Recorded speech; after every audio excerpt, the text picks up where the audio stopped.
श्री रामकृष्ण भक्त मालिका स्वामी प्रेमानंद। जय ठाकुर, जय मां।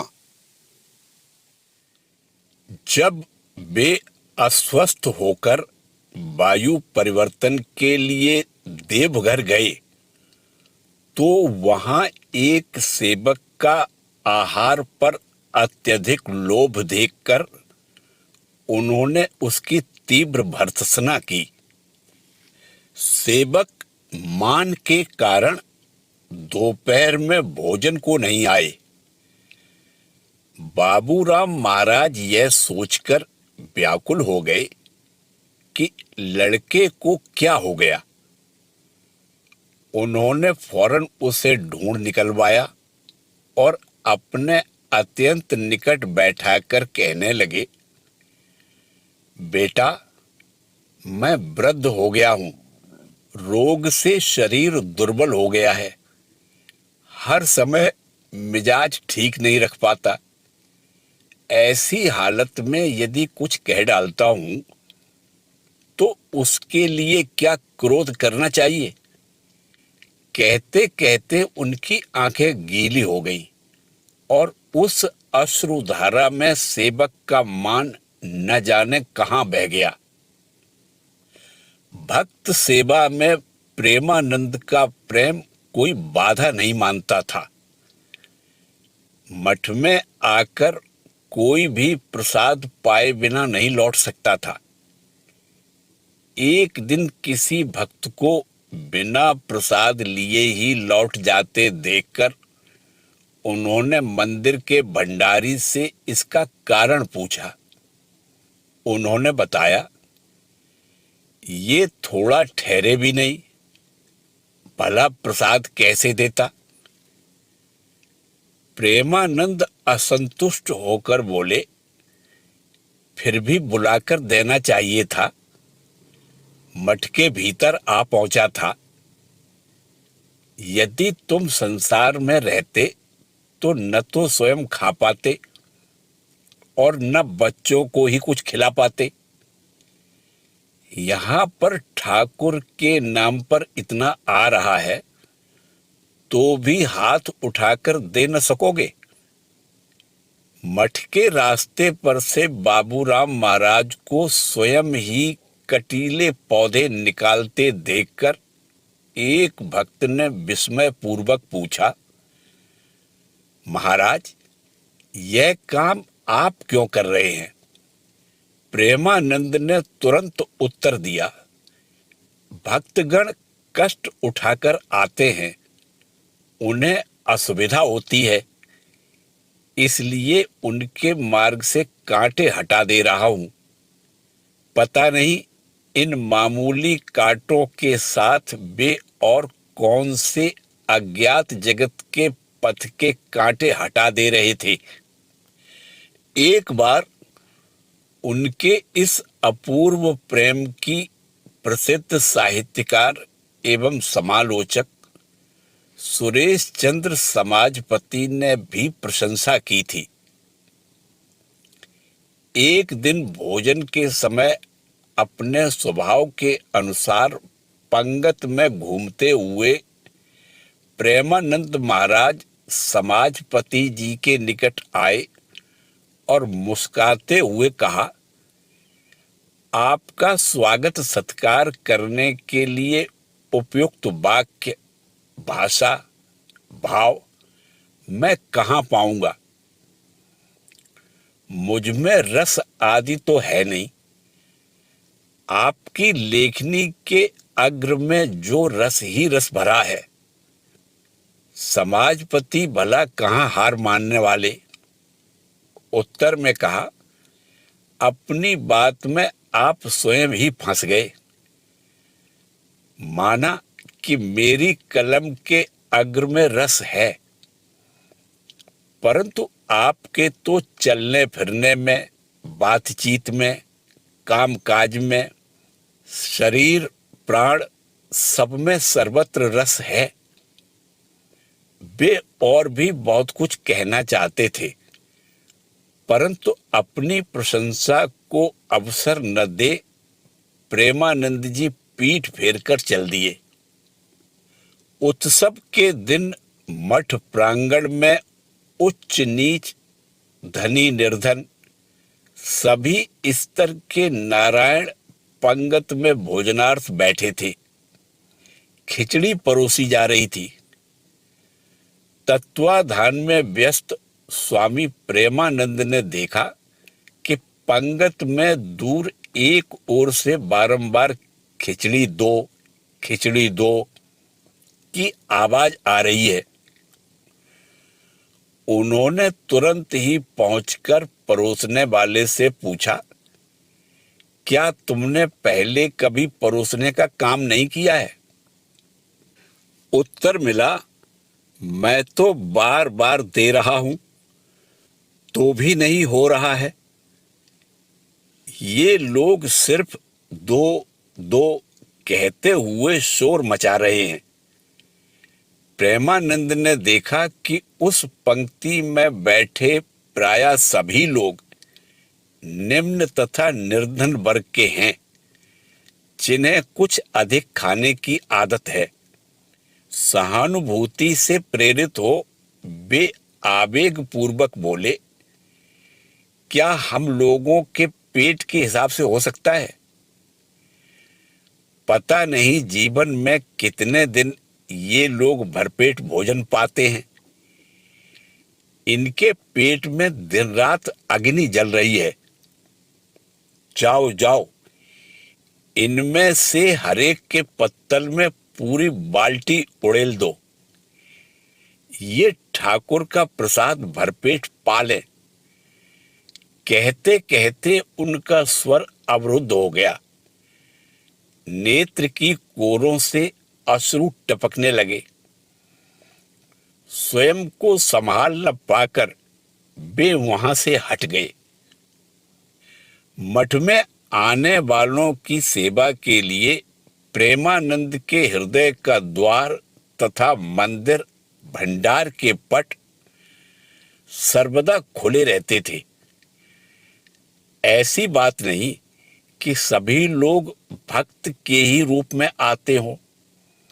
कोई मठ की खुली हवा सेवन करने आता, तो कोई उत्सुकता निवारणार्थ।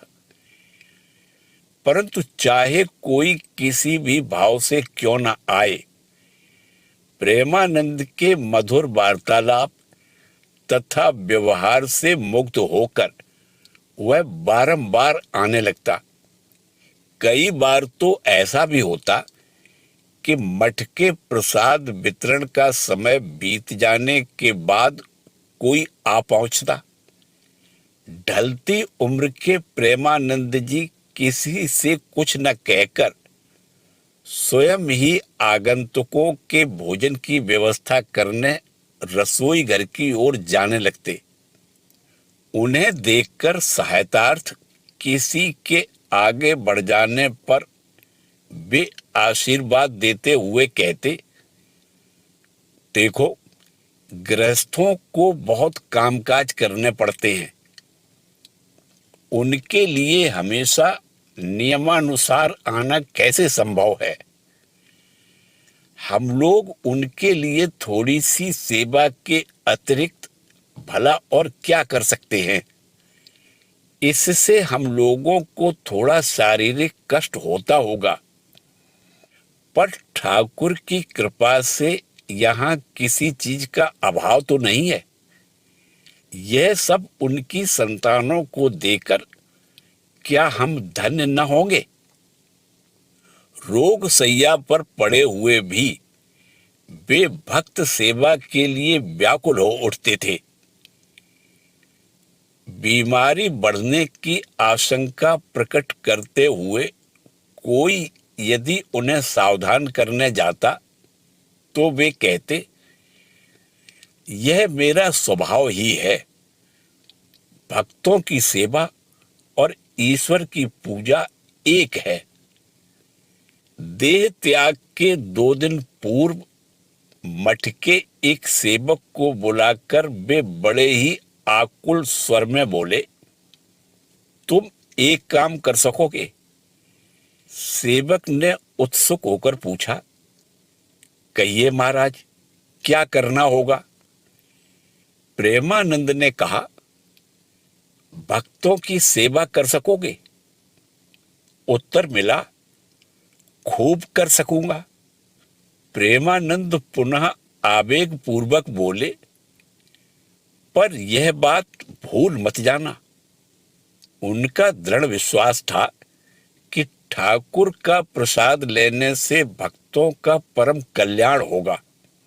वे और भी कहा करते थे, एक बार जब ये इस पुण्य स्थान में ठाकुर के स्थान में आए हैं तो कुछ अच्छी बातें भी सुन जाएं। वस्तुतः बाबूराम महाराज के पास जो लोग आते वे तन मन की प्यास मिटाकर ही घर लौटते और उसी अमृत के प्रलोभन में उनके पग पुनः मठ की ओर चल पड़ते। वयस्क भक्तों के अतिरिक्त कॉलेज के छात्र भी उनके पास आया करते थे। वे आनंद पूर्वक अपना समय एवं ज्ञान उन लोगों की सेवा में लगाया करते थे। इस प्रकार कितने ही युवकों ने उनकी प्रेरणा से संन्यास लेकर उन्हीं के द्वारा निर्दिष्ट पथ पर चलने का संकल्प किया था। प्रेमानंद को कुछ और भी अधिक जानने के लिए अब उनके चरित्र के कुछ अन्य पहलुओं का अध्ययन करना असंगत नहीं होगा। श्री रामकृष्ण देव के उदार भाव तथा बाबूराम महाराज के पूर्व संस्कार के संघर्ष की कुछ घटनाएं कई बार एक अपूर्व आलोक बिखेरती हुई सबको विस्मित कर देती थी। पूरी निवास काल में एक दिन बाबूराम महाराज ने देखा कि मंदिर के सामने ही ईसाई धर्म प्रचारक गण ईसा की महिमा का प्रचार कर रहे हैं। इस पर उनका जातिगत संस्कार अचानक क्षुब्ध होकर बाधा देने को अग्रसर हुआ। वे श्रोता मंडली के समीप खड़े होकर जोर से पुकार उठे, हरि बोल, हरि बोल, हरि बोल। साथ ही सैकड़ों नर नारियों के कंठ से निनादित हो उठा, हरि बोल, हरि बोल। सभा भंग हो गई। पंडों ने बाबूराम महाराज को धन्यवाद देते हुए कहा, हम लोग डर के मारे इतने दिन कुछ भी नहीं कर पा रहे थे, परंतु यह घटना प्रेमानंद के हृदय में विजयोल्लास के बदले तीव्र विषाद ले आई। रात को उन्होंने स्वप्न देखा जिसमें दर्शन देकर ठाकुर कह रहे हैं, क्यों रे, तूने उनकी सभा क्यों भंग कर दी? वे लोग तो मेरे ही नाम, मेरी ही वाणी का प्रचार कर रहे थे। कल सवेरे उठते ही उनके पास जाकर क्षमा मांगना। प्रातःकाल उठते ही बाबूराम व्यग्र होकर उन ईसाई धर्म प्रचारकों की खोज में निकल पड़े और बड़ी मुश्किल से उनके निवास स्थान का पता लगाकर उनसे क्षमा मांगी। प्रेमानंद का वैराग्य भी विलक्षण था। उनके नित्य उपयोग की वस्तुओं में थी 2 धोतियां, 2 कुर्ते, 1 उत्तरी, 1 जोड़ी चप्पल, 1 लाठी और 1 छाता। इनके अतिरिक्त शीतकाल में वे एक दूसरी चादर तथा रुई भरे एक कुर्ते का उपयोग करते थे। इन थोड़ी सी चीजों में से दान भी चलता रहता था। जब वे बीमार होकर देवघर में निवास कर रहे थे तो एक नाई चोरी के अपराध में पकड़ा गया।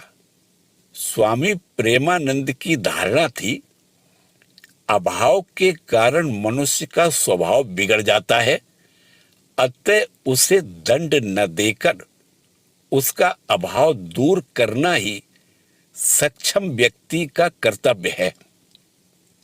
इस कारण उन्होंने पकड़े गए व्यक्ति को सजा के बदले 1 रुपया देने को कहा।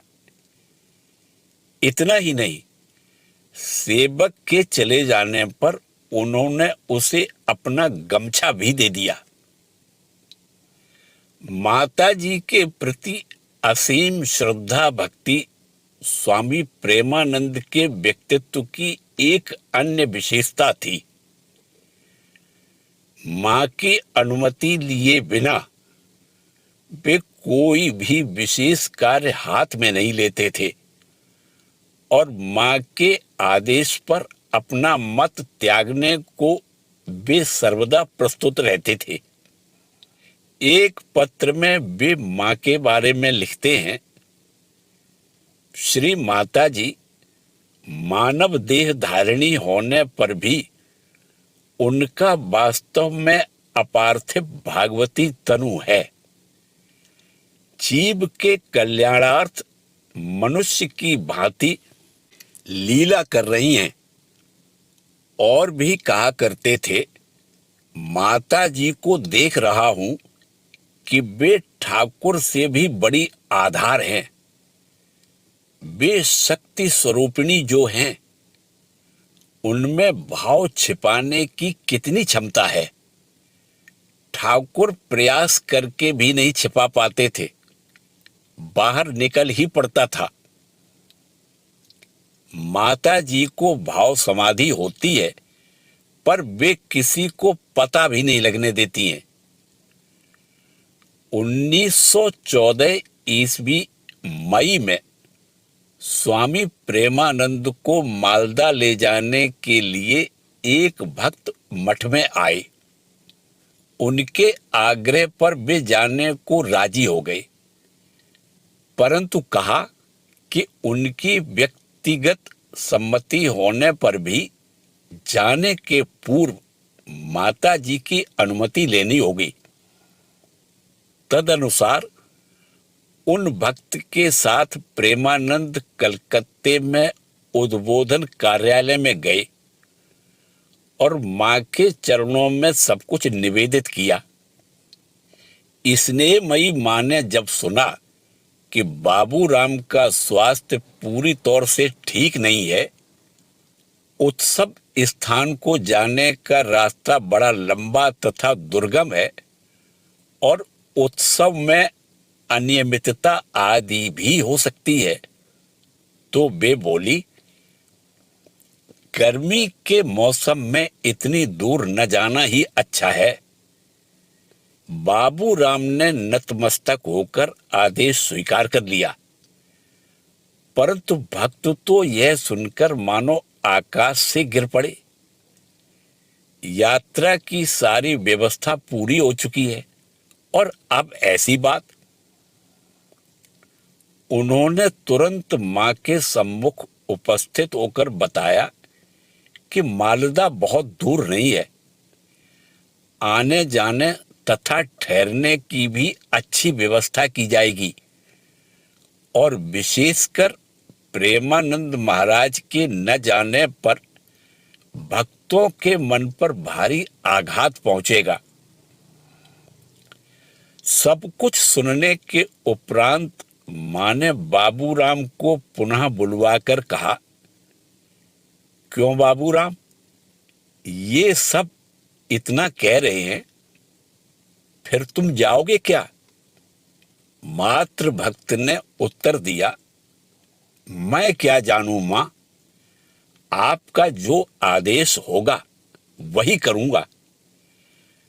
अंत में मां बोली, तो फिर जाओ, एक बार हो आओ, पर अधिक दिन मत ठहरना। जाने की बात तुरंत ही निश्चित हो गई।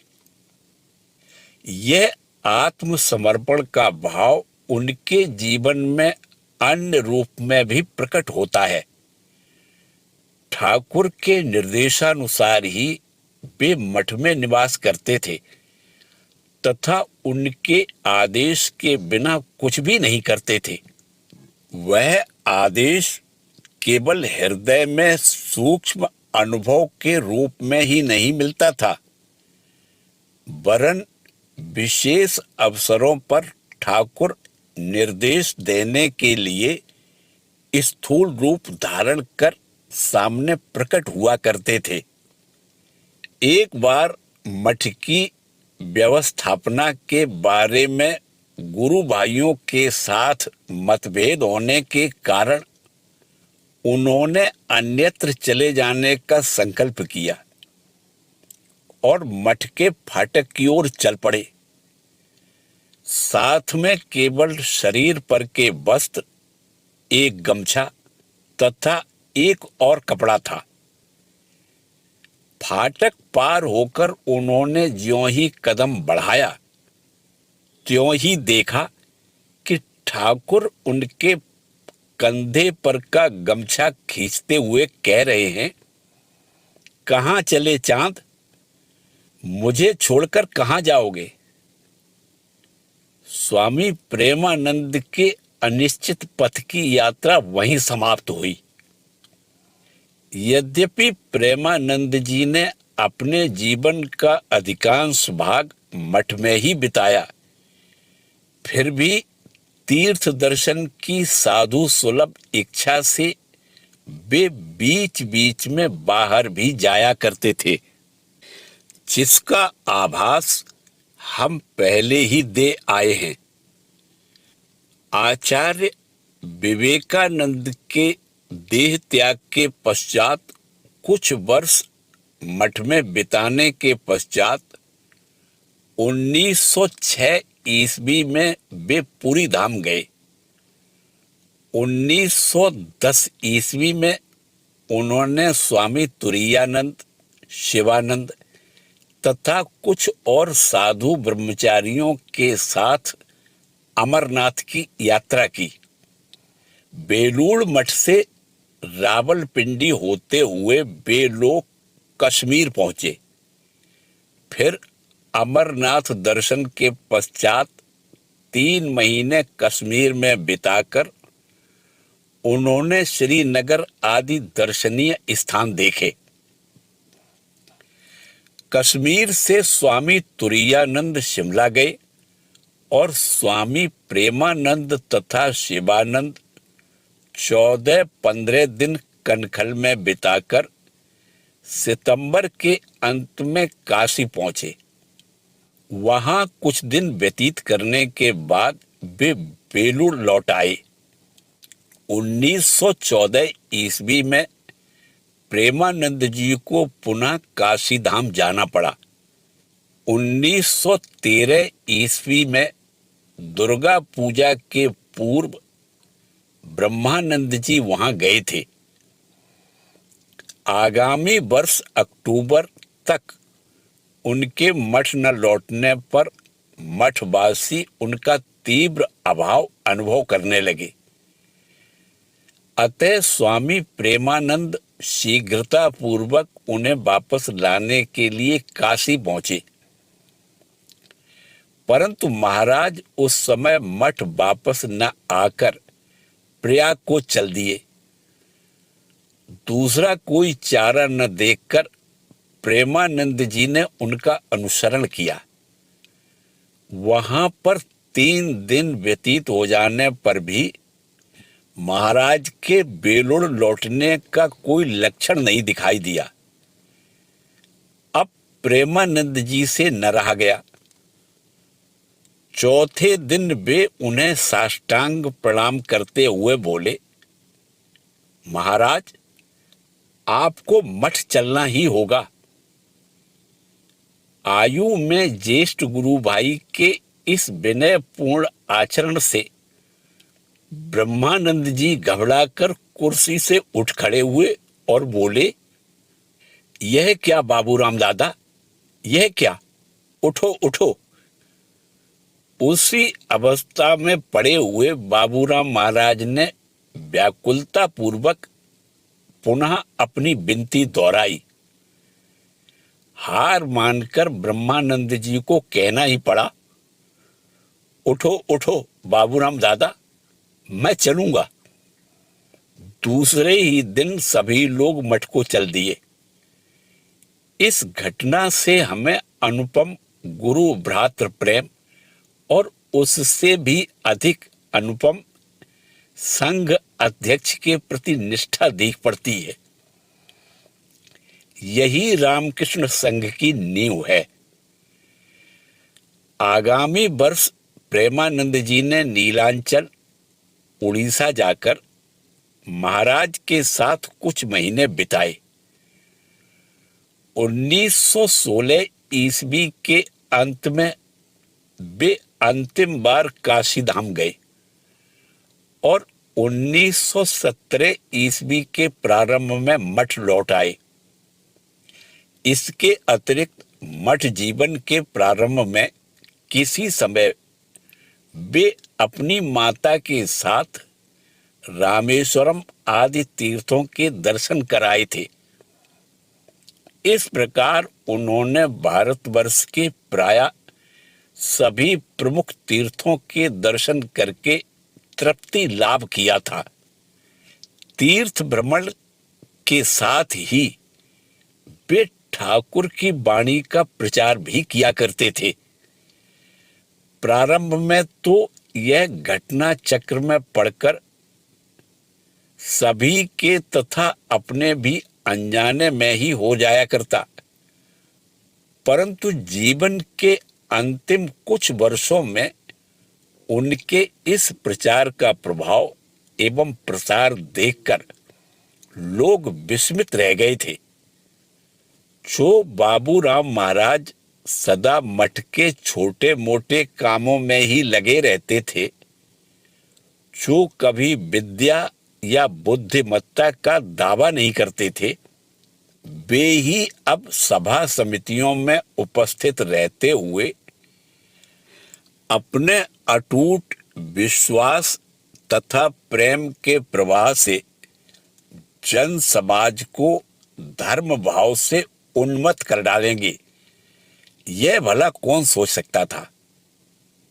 पूर्व बंगाल में उनकी प्रचार शक्ति विशेष रूप से प्रकट हुई थी।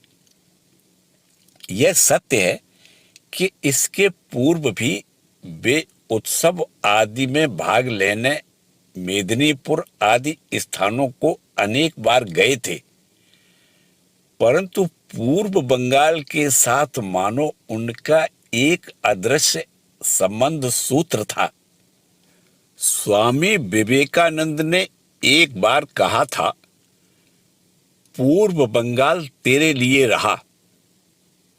वस्तुतः चैतन्य महाप्रभु के प्रेम भाव में मुक्त पूर्व बंग के आध्यात्मिक सागर में प्रेम की एक नवीन लहर उठाने की शक्ति स्वामी प्रेमानंद के ही हृदय में निहित थी। वे ही थे जो स्वयं मत्त होकर दूसरों को भी मत्त बना देने में समर्थ थे। 1915 ईस्वी में भक्तों के आमंत्रण पर वे राड़ी खाल ढाका गए। वहां श्री जगदीश चंद्र बोस के निवास स्थान पर उनके ठहरने की व्यवस्था हुई। श्री रामकृष्ण देव के इन पार्षद के आगमन से वह अंचल उस समय प्रेम से ओतप्रोत हो उठा। यहां तक कि मुसलमानों ने भी उस आनंद में भाग लिया। किसी विशेष क्षेत्र में उत्सव के लिए चंदा एकत्र करने न जाने पर उन लोगों ने कहा था, वे क्या सिर्फ आप ही के लोगों के हैं? वे तो हम लोगों के भी पीर साहब हैं। उस अंचल के बहुत से घरों में लोगों को ठाकुर की पूजा एवं कीर्तन में उत्साहपूर्वक भाग लेते देखकर प्रेमानंद आश्चर्यचकित रह गए। उत्सव में उन्होंने व्याख्यान आदि भी दिए, पर अत्यंत दुख की बात यह है कि इस उत्सव के पश्चात कलकत्ता लौटते ही उन्हें कालरा हुआ और प्राण संशय उपस्थित हुआ। एक दिन इस अवस्था में बाबूराम महाराज को अचेत देखकर सबको लगा कि वे अब देह त्याग कर देंगे, परंतु थोड़ी ही देर बाद वे होश में आ गए और सबका शंकाकुल दुखी चेहरा देखकर कहा, डरो मत, यह शरीर अभी नहीं जाएगा। मां जीवित जो है, इस रहस्य को बहुत से लोग नहीं जानते थे और जानने वाले भी भूल चुके थे। श्री रामकृष्ण देव ने जब बाबूराम की माता से संतान की भिक्षा मांगी थी, तो माता ने स्वीकृति देते हुए कहा था, बाबा इतनी भिक्षा दीजिए कि मेरी भगवान में भक्ति हो और मुझे पुत्र कन्या का शोक न सहना पड़े। ठाकुर ने वह वर प्रदान किया था। बाबूराम महाराज ने अब उसी अमोघ वाणी का सबको स्मरण करा दिया, जिस रोगी के बारे में चिकित्सकों तक ने आशा छोड़ दी थी। वे रोगी दैवी सामर्थ्य के बल पर अत्यंत आश्चर्यजनक रूप से धीरे धीरे स्वस्थ हो उठे। उनकी इस अस्वस्थता के समय पूर्व बंगाल के मुसलमान भक्तों ने मनौती मानी थी तथा मठ में तार भेजकर कामना की थी कि वे शीघ्र आरोग्य लाभ करें। आगामी वर्ष प्रेमानंद जी ने ब्रह्मानंद जी के साथ कामाख्या दर्शन तथा पूर्व बंगाल का परिभ्रमण किया। मैमन सिंह में एक दिन नदी के तीर पर टहलते हुए उन्होंने देखा कि महाराज भावस्थ हो गए हैं। लोक कल्याण में सदा तत्पर स्वामी प्रेमानंद जी तुरंत निकटस्थ युवकों को उनके चरणों में ले आए और कहा, महाराज बच्चों को आशीर्वाद दीजिए। महाराज भी उत्साहपूर्वक बोले, ये लड़के देवता बन जाएंगे। तत्पश्चात ढाका के रामकृष्ण मिशन का शिलान्यास कर वे लोग कासिमपुर के जमींदार के मकान पर आए। इसके बाद देवभोग में नाग महाशय के निवास स्थान का दर्शन करते हुए वे 25 फरवरी को कलकत्ता और उसके दूसरे दिन बेलूर पहुंचे। 1917 ईस्वी में स्वामी प्रेमानंद अंतिम बार पूर्व बंगाल गए थे। उन दिनों एक गांव से दूसरे गांव जाते समय तथा कहीं ठहरते समय उनके चारों ओर इतने लोग आ जुटते थे कि बाद में किसी प्रत्यक्षदर्शी ने उनके साथ महात्मा गांधी की आकर्षण शक्ति की तुलना करते हुए कहा था, महात्मा जी को देखने के लिए भी इतनी भीड़ एकत्र नहीं होती। प्रेमानंद का प्रेम केवल हिंदू समाज में ही आबद्ध न रहते हुए मुसलमान समाज में भी फैल रहा था। यह देखकर एक मौलवी के मन में ईर्ष्या उत्पन्न हुई। प्रेमानंद जब मैमन सिंह के टांगाइल महकमे के खारिंदा गांव में निवास कर रहे थे, तो मौका पाकर उनकी परीक्षा लेने तथा उन्हें पराजित करने के उद्देश्य से वे मौलवी सम्मोहन विद्या में पारंगत अपने एक मित्र को साथ लेकर उनके पास आए, परंतु वे विफल हुए और उन्हें अपनी भूल स्वीकारनी पड़ी। प्रेमानंद महाराज इस पर तनिक भी रुष्ट नहीं हुए, बल्कि मौलवी साहब को जलपान कराने के लिए उन्होंने फल मिष्ठान आदि मंगवाया। तब मौलवी बोले, आप अब तक उदार मत का प्रचार करते रहे हैं, क्या आप मेरे साथ एक ही थाल में खा सकते हैं? प्रेमानंद दृढ़ता पूर्वक बोले, हाँ, खा सकता हूं, और ऐसा ही किया भी। इस पर मौलवी साहब ने धीरानंद को भी, जो प्रेमानंद के साथ थे, आमंत्रित किया, पर प्रेमानंद ने मना किया और कहा, एक के खाने से ही हुआ, धीरानंद की अवस्था अभी वैसी नहीं है। मुसलमानों के प्रति उनके ऐसे प्रीतिपूर्ण व्यवहार के अनेक दृष्टांत हैं।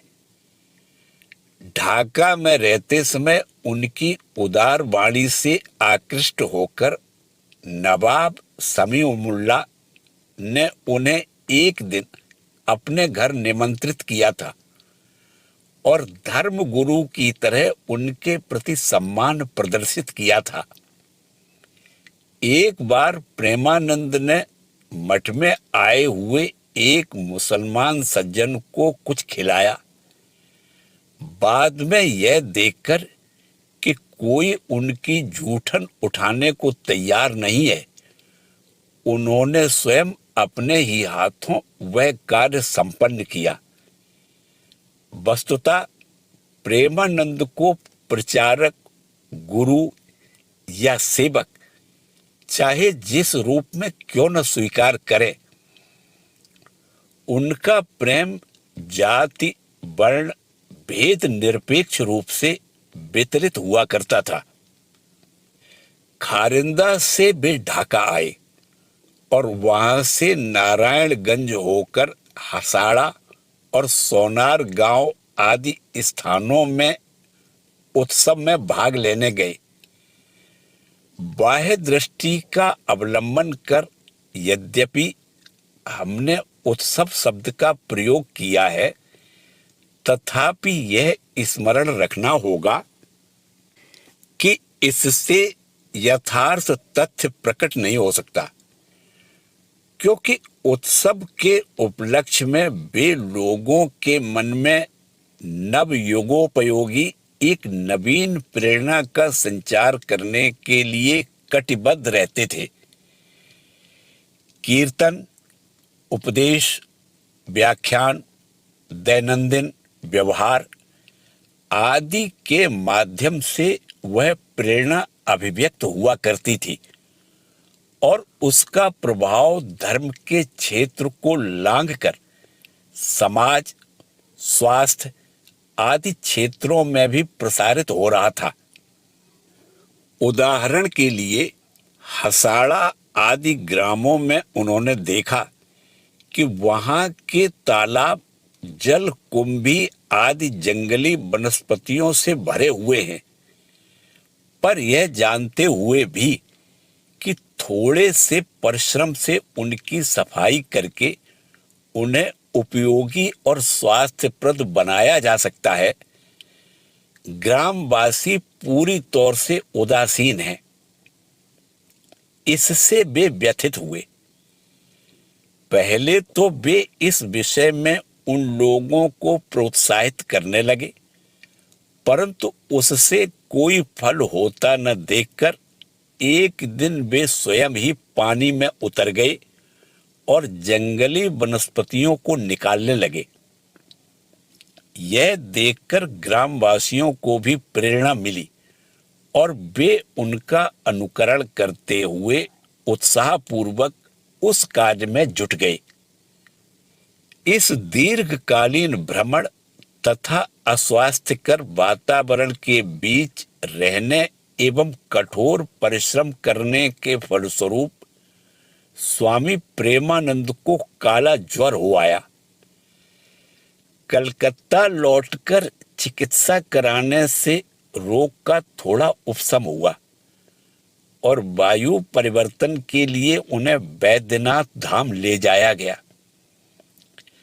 प्रारंभ में तो वहां उनके स्वास्थ्य में काफी सुधार दिखाई दिया, परंतु दुर्भाग्यवश उन दिनों इन्फ्लुएंजा की बीमारी पृथ्वी पर सर्वत्र महामारी जैसी फैलती हुई बैद्यनाथ तक भी पहुंच गई और उनके शरीर में संक्रमित होकर उनके प्राणों का संशय उत्पन्न कर दिया।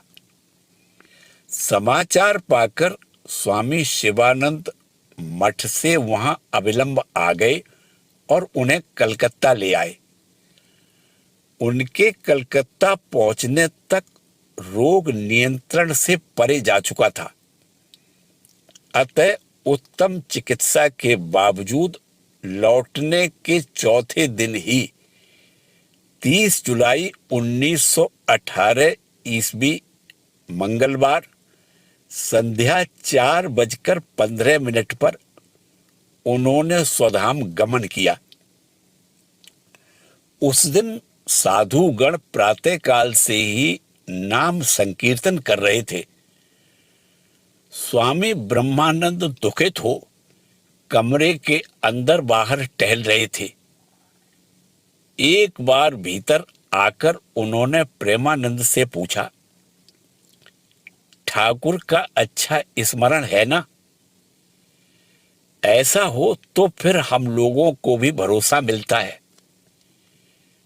ठाकुर के मानस पुत्र राखाल को कभी, यहां तक कि अंतकाल में भी ठाकुर का विस्मरण नहीं हो सकता, बाबूराम को भी नहीं। यह जानते हुए भी ब्रह्मानंद ने संभवतः वर्तमान जड़ सभ्यता के युग में प्रमाण स्थापित करने तथा वहां एकत्र साधु एवं भक्तों के मन में श्रद्धा जागृत करने के लिए ही कहा और मानो उसे समझते हुए ही प्रेमानंद ने मुस्कुराकर स्वीकृति में गर्दन हिलाई और क्षीण स्वर में कहा, कृपा कृपा कृपा।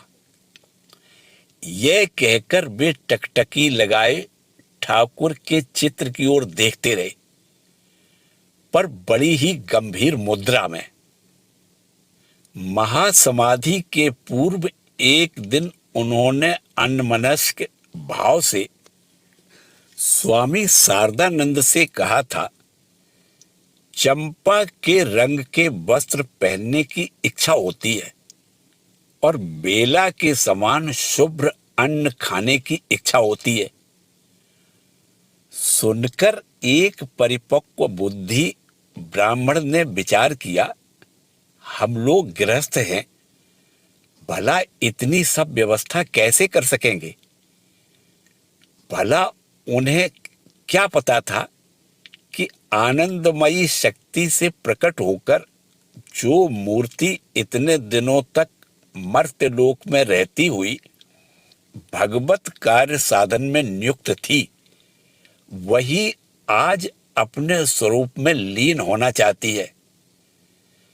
बाबूराम महाराज ने इस दैवी भाषा में उसी का पूर्वाभास मात्र दिया था। स्वामी प्रेमानंद प्रेम की हाट भंग करके चल दिए। यह मार्मिक संवाद चारों ओर फैल गया और इससे सबके हृदय में तीव्र आघात हुआ। सुनकर मास्टर महाशय बोले, ठाकुर के प्रेम का पक्ष चला गया। माता जी अश्रुपात करती हुई बोली, मठ की शक्ति, भक्ति, युक्ति सब मेरे बाबूराम का रूप धारण कर गंगा तट को आलोकित करती हुई मठ में घूमा करती थी। हाँ, ठाकुर उसे भी ले गए। इसी के साथ स्वामी प्रेमानंद जी का जीवन वृतांत समाप्त हुआ। जय ठाकुर, जय मां।